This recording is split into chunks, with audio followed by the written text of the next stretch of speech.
ഹരിശ്രീ ഗണപതയേ നമ. അഭിഘ്നമസ്തു നക്ഷത്രജാലത്തിലേക്ക് എവരെയും സ്വാഗതം ചെയ്യുന്നു. നമ്മളിപ്പോൾ തുലാമാസത്തിലെ രാശിഫലമാണ് പറഞ്ഞുകൊണ്ടിരിക്കുന്നത്.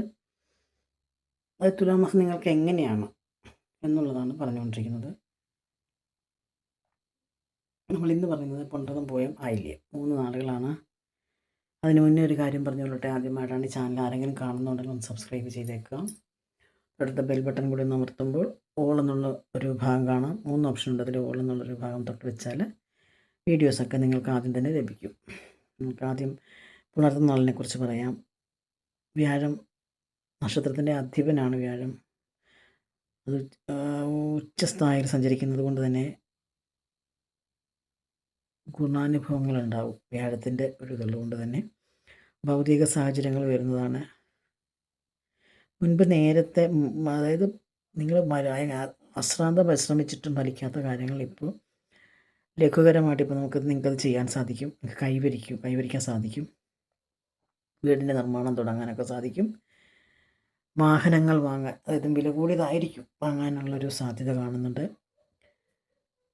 അതായത് കർമ്മരംഗത്തെല്ലാം കൊണ്ടും നല്ലൊരു സമയമാണിപ്പോൾ. രാഷ്ട്രീയത്തിലൊക്കെ വിശ്വാസം പിടിച്ചു പറ്റാൻ പറ്റും. സംഘടനകൾ നിങ്ങളെ ഏൽപ്പിക്കാം, അതായത് അതിൻ്റെ നേതൃത്വം നിങ്ങൾക്ക് വഹിക്കാനുള്ളൊരു സാധ്യതയുണ്ട്. അവിവാഹിതർക്കാണെങ്കിൽ വിവാഹത്തിൽ പ്രവേശിക്കാനുള്ളൊരു സാധ്യതയുണ്ട്. അപ്പോൾ ഇപ്പം വിവാഹം ആലോചിക്കുന്നത് നന്നായിരിക്കും. തൊഴിൽ തേടുന്നവർക്കും നിരാശപ്പെടേണ്ട അവസ്ഥ വരില്ല. അന്യദേശത്ത് തൊഴിൽ തേടുന്നവർക്കാണെങ്കിലും അവസരം തേടി വരും. വിദ്യാർത്ഥികൾക്ക് നല്ല ശ്രദ്ധയോടുകൂടി പഠിക്കാൻ പറ്റും. ഭാവിയിലേക്കുള്ള നിക്ഷേപങ്ങളൊക്കെ നടത്താൻ നിങ്ങൾ ആലോചിക്കും. അത് പ്രാബല്യത്തിൽ കൊണ്ടുവരികയും ചെയ്യും. ഇത് വ്യാഴത്തിൻ്റെ ഒരു ഉച്ചസ്ഥായിയുടെ സഞ്ചാരം കൊണ്ടാണ്. ഇത്തരം കാര്യങ്ങളാണ് നമ്മൾക്ക് പുണർനാളിനെക്കുറിച്ച് പറയാനുള്ളത്. ഇനി പോയ നാളിനെക്കുറിച്ച് നോക്കുകയാണെങ്കിൽ ശനിയുടെ ഒരു വക്രസഞ്ചാരം ഉള്ളതിനാൽ പല കാര്യങ്ങളും ആശയക്കുഴപ്പം ഉണ്ടാകും. നക്ഷത്രാധിപനാണ് ശനി. പൂയത്തിൻ്റെ നാളിനെ കുറിച്ചാണ് പറയുന്നത്. അപ്പോൾ അതുകൊണ്ട് തന്നെ നിങ്ങൾക്ക് പെട്ടെന്ന് ലഭിക്കേണ്ടിയിരിക്കുന്ന കാര്യങ്ങൾ ചിലപ്പോൾ കിട്ടാൻ സാധ്യത കുറവാണ്. വീണ്ടും ആലോചിക്കുന്നത് കൊണ്ട് തന്നെ കർമ്മരംഗത്ത് നിങ്ങൾക്ക് നന്നായിട്ട് ശ്രദ്ധിക്കാൻ കഴിയുന്നു വരില്ല. പൊതുപ്രവർത്തകർക്ക് പിന്തുണയൊക്കെ കുറയും.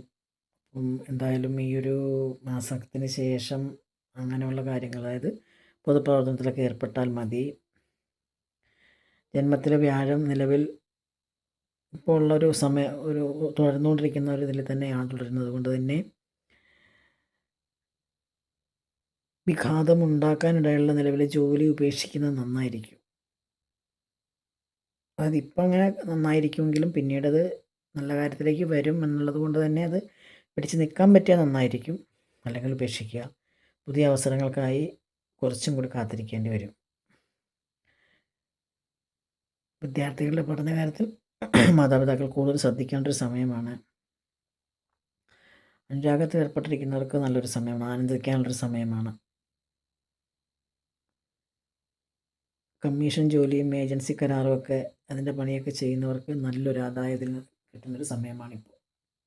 ഇത്രയും കാര്യങ്ങളാണ് പോയ നാളിനെക്കുറിച്ച് പറയാനുള്ളത്. ഇനി ആയില്യം നാളിനെക്കുറിച്ച് പറയുകയാണെങ്കിൽ സ്വാഭാവികമായിട്ട് നിങ്ങൾക്ക് കഴിവുകളുണ്ട്. അത് നേട്ടങ്ങൾ ഉണ്ടാക്കും. നിങ്ങൾക്ക് ആത്മവിശ്വാസം വർദ്ധിക്കും. ജന്മവ്യാഴം കൂട്ടുകച്ചവടത്തിൽ നിങ്ങൾക്ക് ആദായം കൊണ്ടുവന്ന് തരും. യാത്രകൾ അലച്ചിലായി മാറുമെങ്കിലും ഭാവിയിൽ നല്ലൊരു ഗുണകരമാകും അത്. പുതിയ സൗഹൃദങ്ങളൊക്കെ നിങ്ങൾക്ക് കിട്ടാൻ സാധ്യതയുണ്ട്. വീട്ടിൽ സമാധാനമുണ്ടാകും. വീടിൻ്റെ പണിയൊക്കെ നടക്കുന്നുണ്ടെങ്കിൽ അവസാന ഘട്ടത്തിലേക്ക് കടക്കും. ബന്ധുക്കളൊക്കെ നല്ലൊരു സഹകരണ മനോഭാവത്തോടെ പ്രവർത്തിക്കും. പക്ഷെ നിങ്ങൾക്ക് രോഗപ്രതിരോധ ശക്തി കുറയുന്നത് കൊണ്ട് തന്നെ മരുന്നുകൾ കഴിക്കേണ്ടതായിട്ട് വരും. അഷ്ടരാഹു ഉള്ളത് കൊണ്ട് തന്നെ അലർജിക്ക് കാരണം ആകും. അതുകൊണ്ട് ഡോക്ടറെ കാണുന്നത് നന്നായിരിക്കും. എന്തെങ്കിലും ചെറുതായിട്ട് ഉണ്ടാവുകയാണെങ്കിൽ വിദ്യാർത്ഥികൾക്ക് പഠനത്തിലൊക്കെ നല്ലൊരു ശ്രദ്ധയൊക്കെ ഉണ്ടാവും.